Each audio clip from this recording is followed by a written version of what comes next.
As an athlete, there's a phase in your development where you are neither the underdog nor are you the favorite.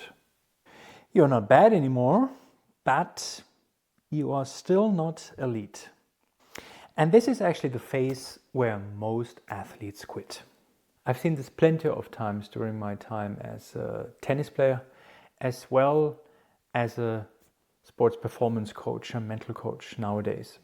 And this is the hidden phase no one talks about.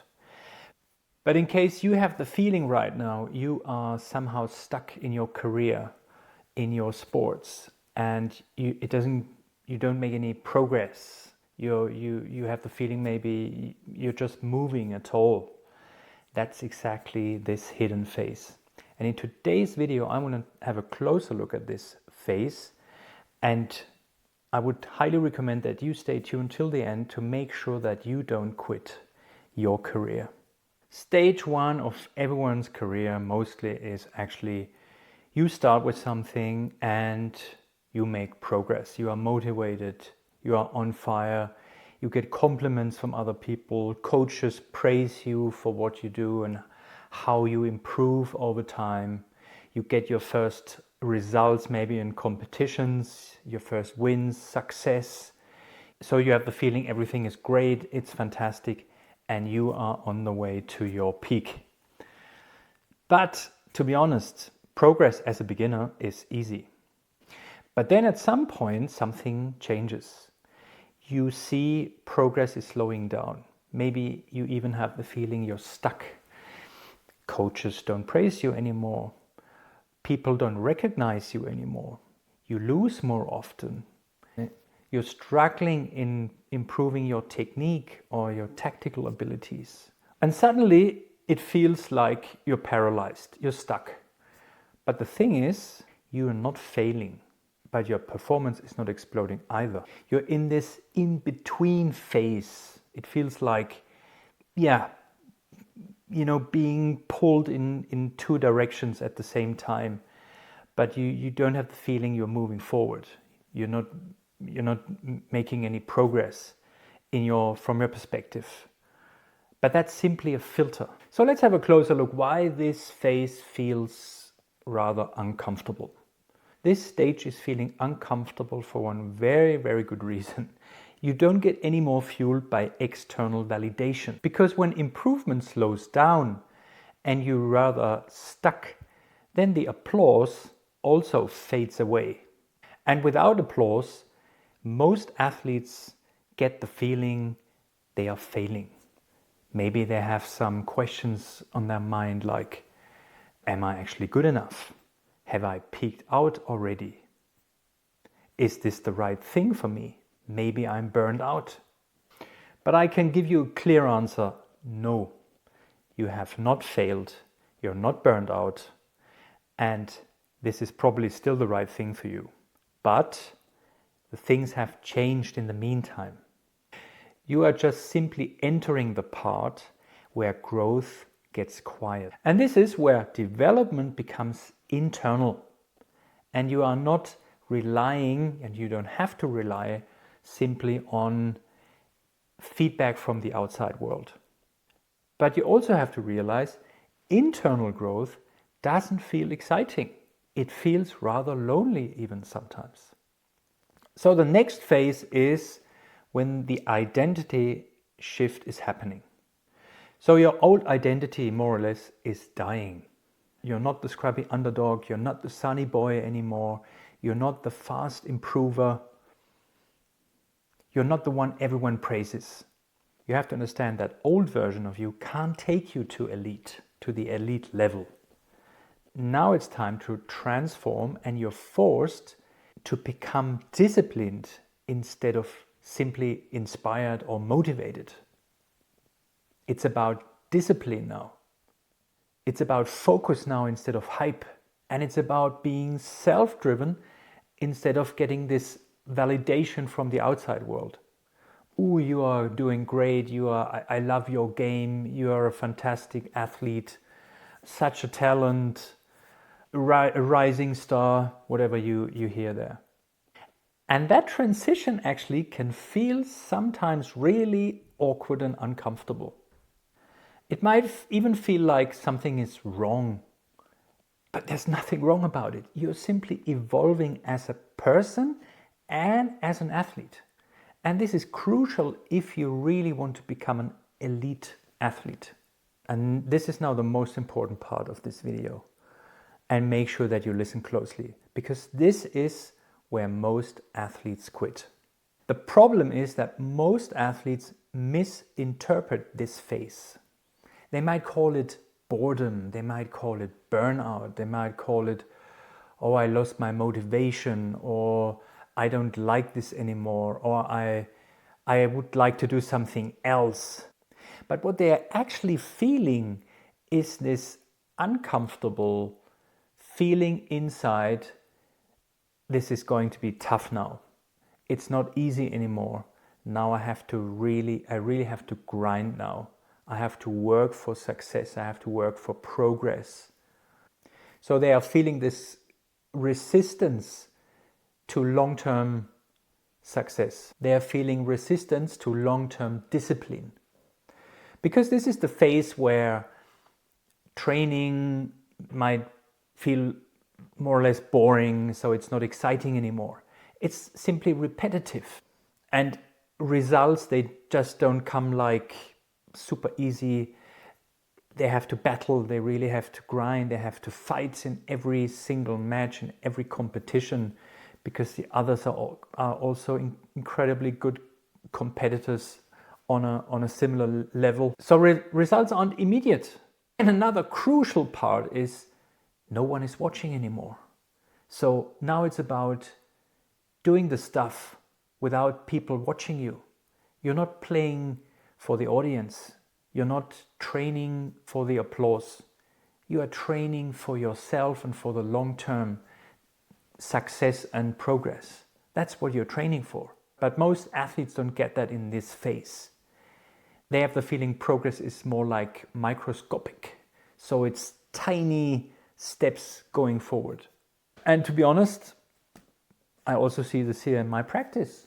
I can tell you within a few minutes if someone is made for an absolute superstar or maybe just for an average athlete. You can see this straight away. And unfortunately, most athletes and the average athlete chooses comfort. So they let go, they drop intensity, they lose their discipline, they don't show any more willpower, they maybe focus on something else. Simply because it's easier. This is comfort zone. And that's why they quit. So what is it actually that elite athletes do differently in this situation? Elite performers, they understand that plateaus, performance plateaus, are a part of the game. That's where they have to be even more consistent. This is like a pressure test for them. But they admire this, they appreciate it, because they know exactly once they go through this plateau, comes automatically the next level that they're gonna reach. So the next level of performance. That's improvement. So improvement doesn't go like a curve, it's more like staircases. And that's something most people don't understand or don't know about. And these elite athletes, they don't ask themselves every single day, am I improving? Or did I play better than yesterday? And it's the same with competition. It's not about winning every time, because they fully understand that this is not realistic. Especially maybe when you are in this in-between phase and you have the feeling you're struggling and you find it even more difficult than normal, maybe to reach a certain level of your performance. What they ask themselves at the end of the day is, did I give my best? Did I do my best again today? And that's what counts, because they know exactly if they stay super consistent and if they stay patient and if they simply accept this, also this in-between phase, this hidden phase, and this plateau, development plateau, performance plateau, then they know exactly it's just a question of time. It's a matter of time that they're gonna have this boost to the next performance level. So what is it actually what you must do right now in case you are in a phase like that, where you have the feeling everything feels senseless, something is going wrong, you're not moving, you're not making any progress, you are thinking of quitting? Now, that's good, because you are that far away from reaching the next level. And here's what I would suggest you do from now on. First, raise your standards quietly. So if you recognize improvement, you don't have to talk to anyone about it. Just enjoy the process, enjoy the time you're spending in your sports, in your training, your competition. Enjoy, and then be diligent, be patient, and move in silence. Second, track your effort and not the applause. So it's not about the feedback you get from outside and the compliments and everything. That's not important, because this doesn't make you a better player or a better athlete. Instead, you might even lose the focus. What you should do though is make like maybe a weekly plan and a monthly plan where you track your effort. What have I done today? What have I done yesterday? What have I done the day before yesterday? And so on and so forth. And at the end of the month, you can track in detail what you have invested in your sports, in your progress, in your success. This will give you a big boost also in confidence, and this will give you a good reason why you should continue and why you shouldn't quit at this stage. So shift the mindset from,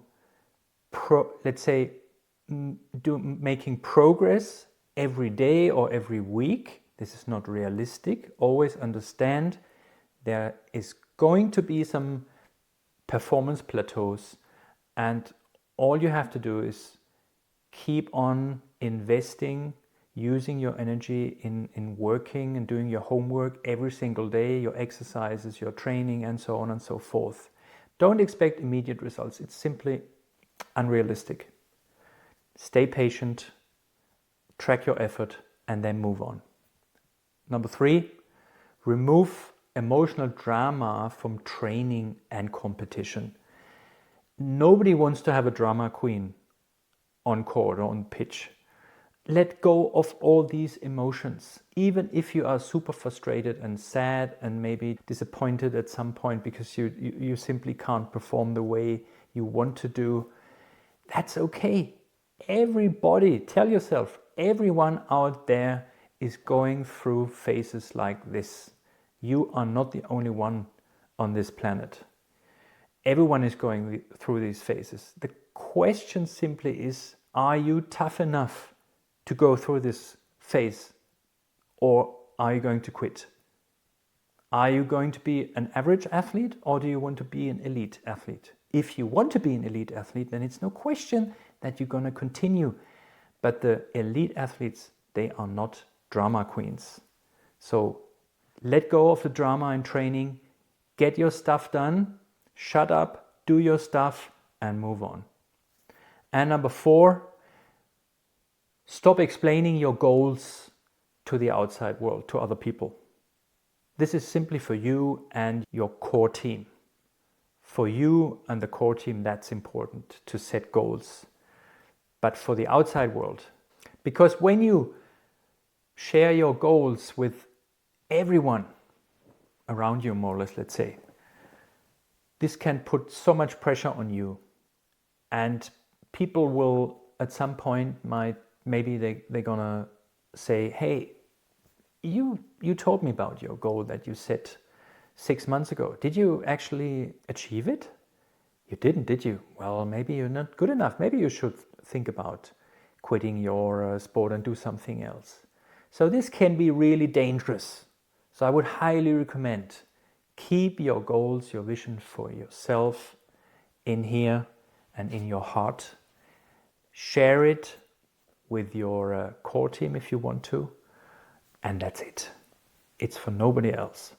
So I hope this video is going to help you and also save you from quitting whatever you are doing right now and what you probably love from the bottom of your heart. So stick to it, don't quit, accept the performance plateaus that I mentioned. And also remember, average athletes, they quit in the phase like that. The elite athletes, they stay, they continue, and they are made to become a champion at some point. And in case you want to become a champion too, and you would like to get some support, maybe even in one of these performance plateaus, then feel free to get in touch with me via the TidyCal link in the video description below. I'd be happy to support you as a sports performance and mental coach. In case this video was helpful for you, I would be super grateful if you hit the like button, subscribe to my channel, and I hope to see you in one of my next videos. Thanks a lot for watching and see you soon. Take care. Bye.